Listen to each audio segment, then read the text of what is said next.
Hey everyone, and welcome to another episode of Found Friday. Joining me today, as usual, is Ray, founder and CEO of Ginzametrics, and I'm Erin. You can find show notes and information about the show on the Ginzametrics blog, which is ginzametrics.com/blog. You can also tweet to us live during the show or afterwards with questions and comments at Ginzametrics using the hashtag FoundFriday. So Ray, it's been a little while since we've done one of these, so let's get back into the swing of things. Leslie was great about filling in for you while you were in Japan, but I've got some things that we've actually been talking a little bit about recently that are kind of top of mind, and one of those things is the surge in publishing tools for content marketers, and the way that this has been added and kind of weaved into a lot of different people's feature sets. As you and I were actually discussing earlier this week, publishing is a really big set of things, right? It's not just the ability to publish a blog post or to send something to Twitter. It involves a lot of different channels that people want to post or publish things to. It should involve, in my opinion, the ability to engage back after you've published something, so it shouldn't be a one-way messaging system. And it has to interact across a lot of mediums, right? So we've seen some people in the content marketing space start to add more and more of these publishing tools into their dashboards, and I actually personally don't agree that this is necessarily the right feature set to be creating. My suggestion is that there are a lot of great publishing features out there already, and what people really need help with is what to publish, right? So more that prediction end of things, more that intelligence end of things about what content should you be publishing, no matter where you're publishing it from or where you're publishing it to, but like what content should you be creating that's going to attract that target audience. And so I think that that's really where I want to start the conversation. Like what are you seeing? What are you hearing? Like what does this look like to you? I agree. The publishing functionality is always really tantalizing to build as a vendor, because it's one of those things that if you feel like you nail it and you take over a significant portion of the market, you're right there in the critical part of any company's content marketing workflow. You basically kind of established a position of dominance there. That being said, the publishing side of the tools market is really fragmented and probably always will be, just because there's so many different approaches. Companies, each company has kind of their own preference on how they like to do things. And you're seeing new publishing tools arise, in the market every year or so, and start to do really well. Kind of that lighter, simple end, Buffer is one of those tools that's kind of come out of nowhere and has really become a popular tool here among startups, and there's lots of other similar examples. So I think it is a smart idea for companies to focus more on where they can really add value. For us, obviously that means the intelligence and helping people understand what they should be writing about, what they should be creating content about, and measuring performance on that scale. I think there's probably other parts as well. There's definitely a lot of other innovation that can be done around the workflow side of things. There's lots of other integrations where people can provide more of a comprehensive view across things like paid and content marketing channels and that sort of thing. So there's a lot of work to do for sure. And that's not to say, I wouldn't say that no new publishing tool should ever be created. I just am a little bit skeptical of a company coming out and trying to create the entire publishing engine, and then on top of that, I'll also add additional value-add features and do a really good job at it. Yes, I mean, it seems like you and I are both on the same page that we're not in a rush as an intelligence and strategic marketing platform to go out and provide a publishing tool. It doesn't mean that eventually it wouldn't be a great thing to integrate if it's what the market wants and needs, but there's not a sense of urgency around that. It seems like such an already really crowded space with a lot of focus on publishing from a blog and landing page platform. So we've got, of course, like the ever-present WordPress situation, which has a reasonable hold on there. You've got things like Unbounce, right, and all their landing page creation. But then you've got this really big tightened set of forces in the social analytics monitoring and engagement area, right? And for a long time, a lot of those things were kept very separate. There was a lot of social monitoring There's a lot of social analytics, and then there was engagement tools, right? And so everybody on the social side was in a constant rush to like build all three of these things. And then a lot of those things got absorbed by larger companies. We haven't seen the same we haven't seen the same acquisition or kind of compression around search, where it's like search has a set of must-have features that are that cut and dry. Outside of search analytics, which include things like rank and keyword distribution and stuff like that, that have caused any sort of market decision to go out and acquire all these things and to get that. Why do you think it is that social seemed to get completely absorbed into all this, and search seemed to kind of just like lay a little bit below the surface on it?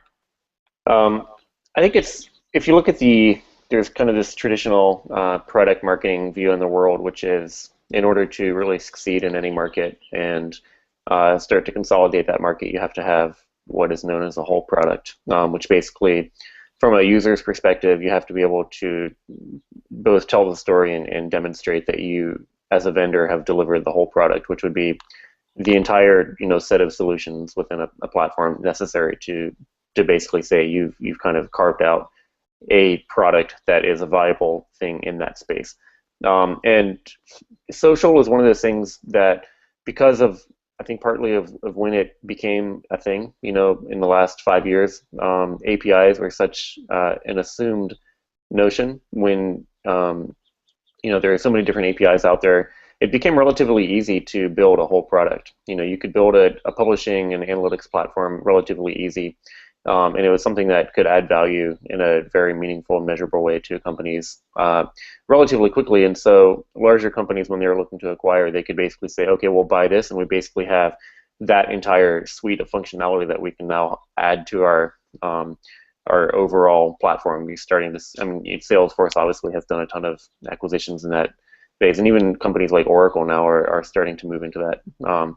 The search side is one of those things that, because you're dealing with major players like Google that specifically don't want to provide APIs to a lot of their data, there's a much larger technical hurdle involved in actually just building that whole product. I think that the market is, the SaaS market now is starting to mature, so we're starting to see that happen. I think that we're certainly working hard towards that vision. There's other companies out there as well that are much closer than anyone was up until very recently on having what would be considered a whole product or a complete product in the search space.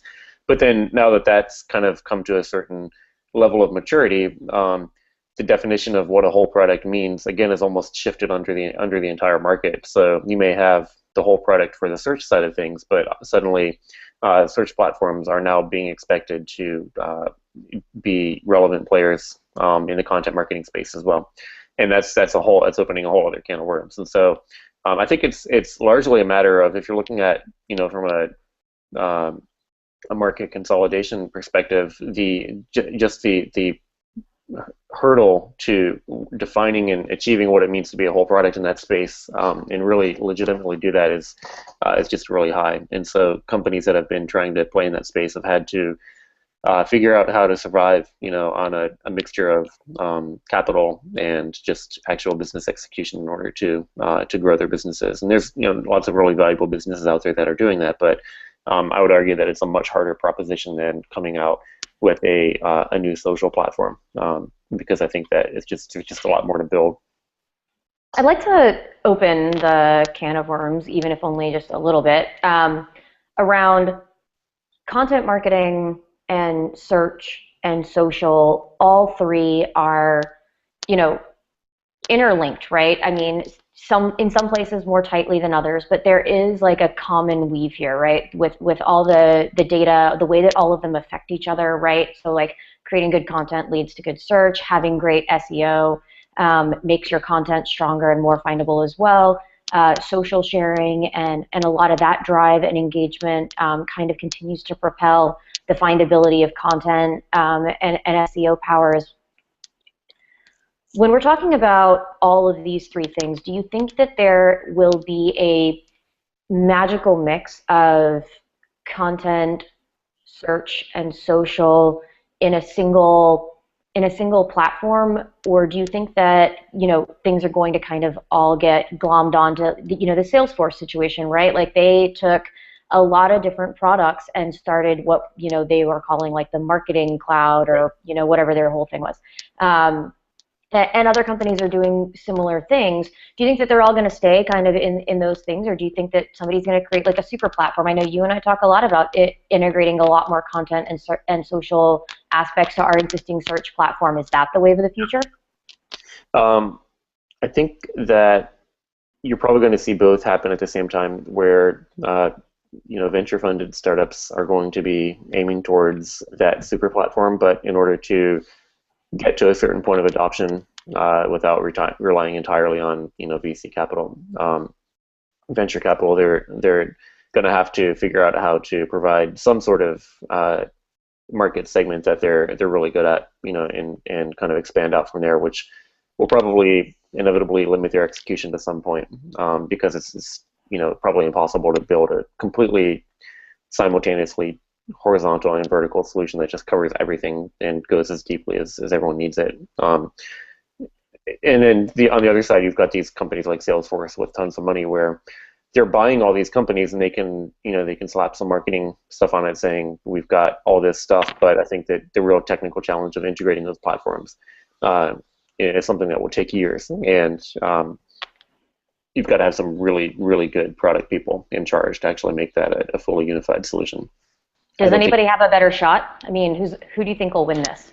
No, I actually think Salesforce has a pretty good shot just because of the amount of data and platforms that they've acquired. But I think their challenge now is really going to be around creating a unified platform that makes sense. I think what's their latest offering is something like the Universal Sales Marketing Victorious Cloud Platform offering, and that was like literally the name of the product. It was 17 words long. So, they probably might want to, revise that a little bit and trim that down, and actually define what that means to people. But, part of the challenge is that digital marketing and analytics and publishing and everything else around what we're doing right now is we're just at the beginning of this phase, and you're still, if you look at the really big picture, there's still massive amounts of marketing budgets and advertising budgets that are being spent on things like TV and radio, still. So I think as we look at the next 10 years, I think that things are just starting to heat up. So there's going to be a lot of really interesting innovation that comes out. So the Salesforce thing is really interesting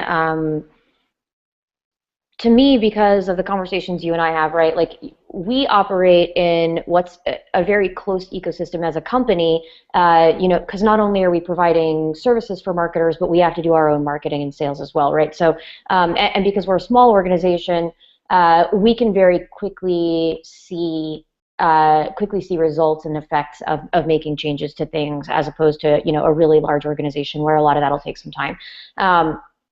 You and I regularly go back and forth about how to accurately measure and follow people between marketing and sales things. And so when you're talking about stuff like content and social and search, and really understanding that the goal for most people, I mean, especially in a B2B sense, right, is to drive qualified leads, and to deliver those to somebody who can follow up on them. And depending on whether or not you have an on-demand or subscription service, to have marketing drive a lot of people to an automatic sign-up process.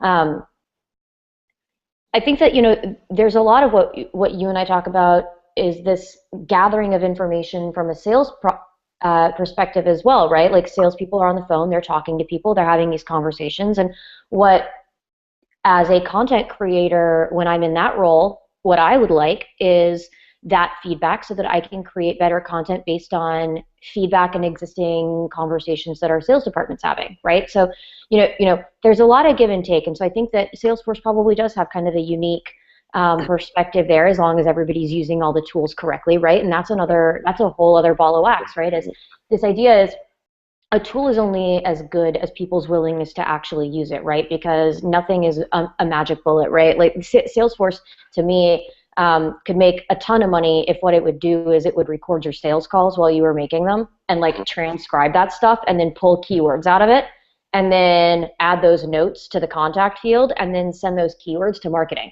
And I probably just gave Salesforce like $1 billion idea right there. Salesforce, you owe me money. Close.io a $1 billion idea because they already record calls automatically if you want them to.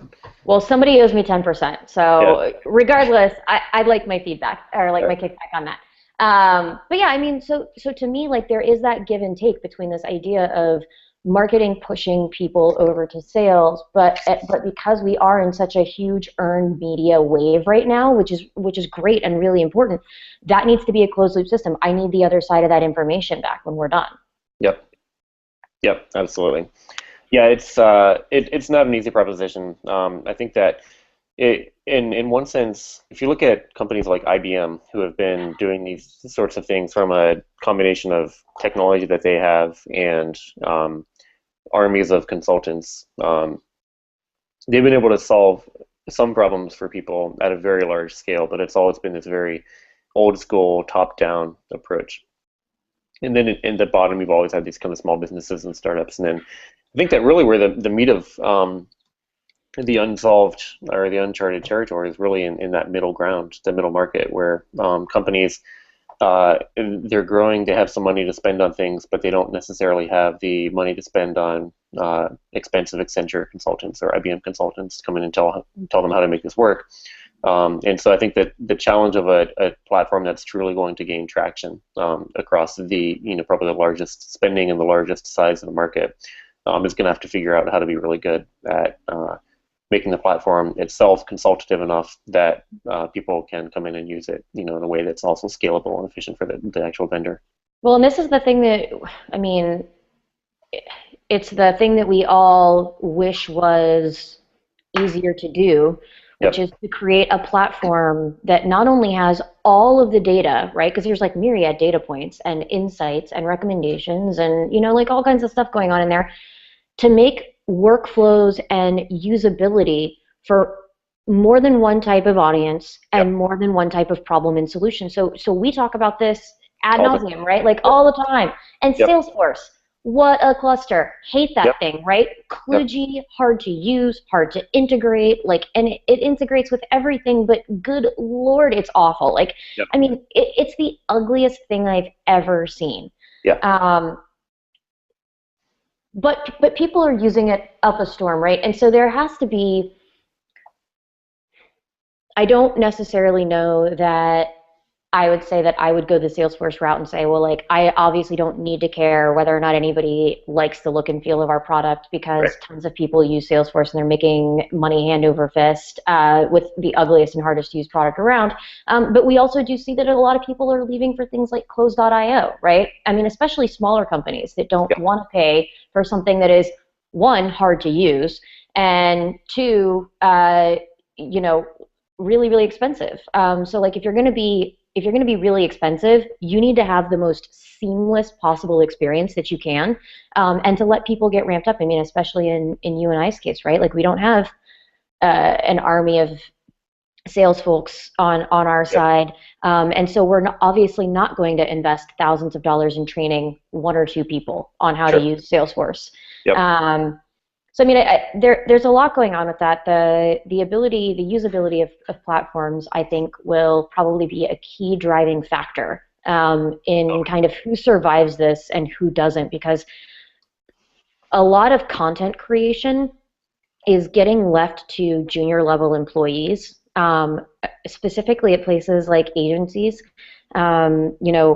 And brands are outsourcing a lot to agencies. So when we're talking about creating content and creating good content, you've got to make it accessible for people to get the data they need to make the best content possible. And then you can't make the platform harder to use than the creation of the actual content.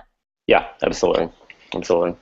It's I think that it's one of the reasons, to your example of smaller one-off platforms, it's one of the reasons that even large companies turn to these one-off solutions because they're not going to pay for the expense of consulting, but they also need to get their job done. And so, it's even though it doesn't fully meet their needs, it's easier for them to pop down a couple $100 a month for a one-off solution and just cobble those together. I always wonder too when we're talking about the cobbling together of a lot of solutions, and we've talked about it on other shows. And we hear it from our market all the time, right?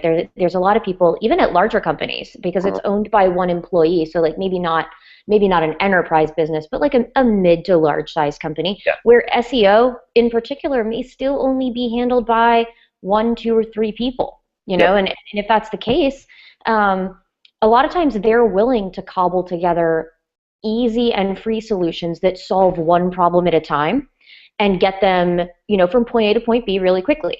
Now, the problem with that is when you're doing one-off solutions one at a time for every problem that you have, and uh, you're just getting from point A to point B to solve individual problems, what you're never getting is that full view of the entire ecosystem. Yep. And a measure of how solving each of those problems actually affected everything else, right? Like you would have to remember every single thing you've done in order to make that kind of intuitive assessment. Yep. So, Totally. like small solutions, great because usually cheaper and easier. Large solutions, probably bigger picture, bigger integrations, right? So, I mean, that's why the whole like larger platform thing would be so much easier if one, it was more affordable, and I mean, we're not going to reduce our pricing, sorry about that, but Yeah. like more affordable and easier to freaking use. Right. I always end these discussions and I'm like, why? Like, why did we talk about this? Because now I'm just mad. I mean, as we've been talking about this over the last few minutes, I'm trying to think of other platforms that have been hugely successful that are SaaS platforms. And someone made the interesting comment that the most successful SaaS platform in the world is actually not Salesforce, it's AdWords, Google AdWords, where it's a platform that's generating literally probably billions of dollars, in the last 3 seconds. And it's, the reason for that is they've been able to successfully capture both the high end and then the low end of the market. On the low end, they've made it easy enough, that anyone can go out and start spending money and probably not make a bunch of money in return. And on the high end, they have, obviously the salespeople and everything else going after it. Where actually, interestingly enough, where I start to see AdWords fall down as a solution for a lot of people is kind of in that mid-market where companies are sophisticated enough to know that they need to optimize their campaigns so they're not wasting money.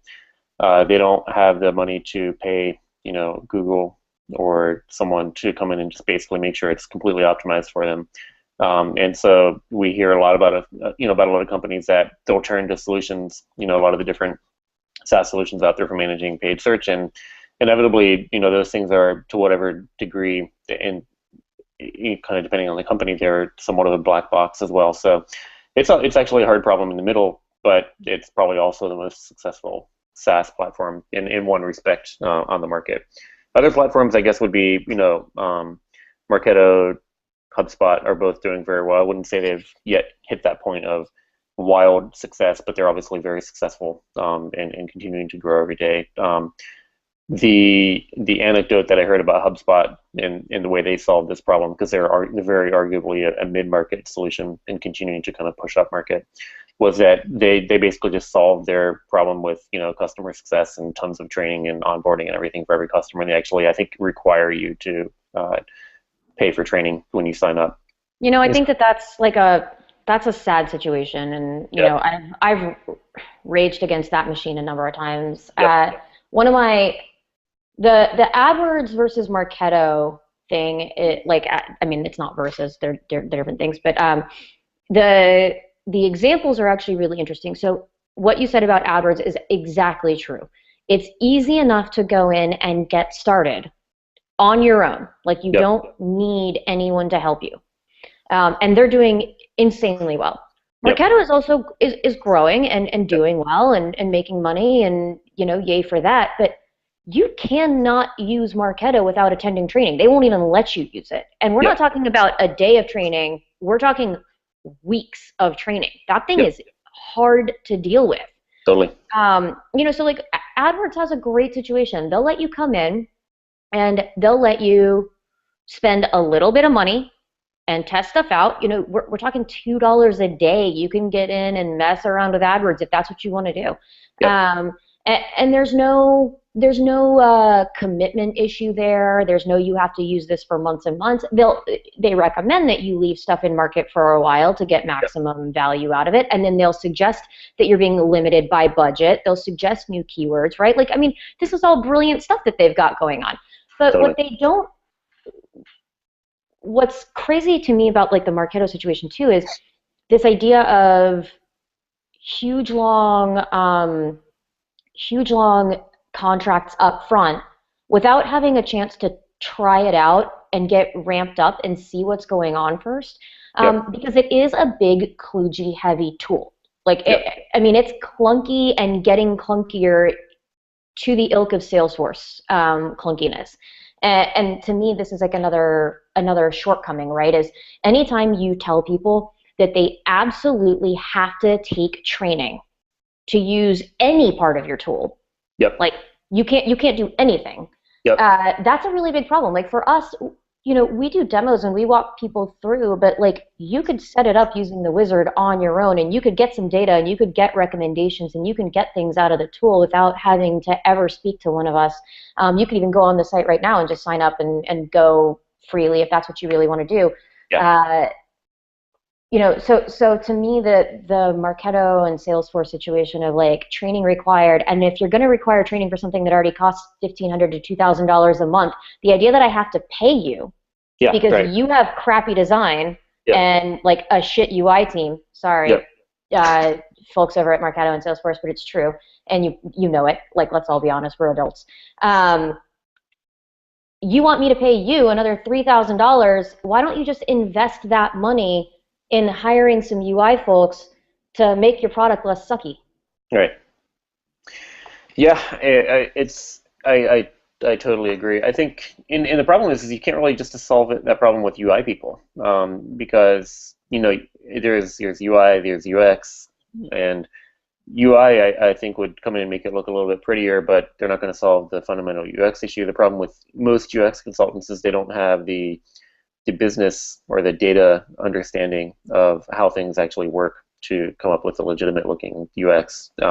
This would be a good conversation for an entire show, because I know you and I've talked about this quite a bit.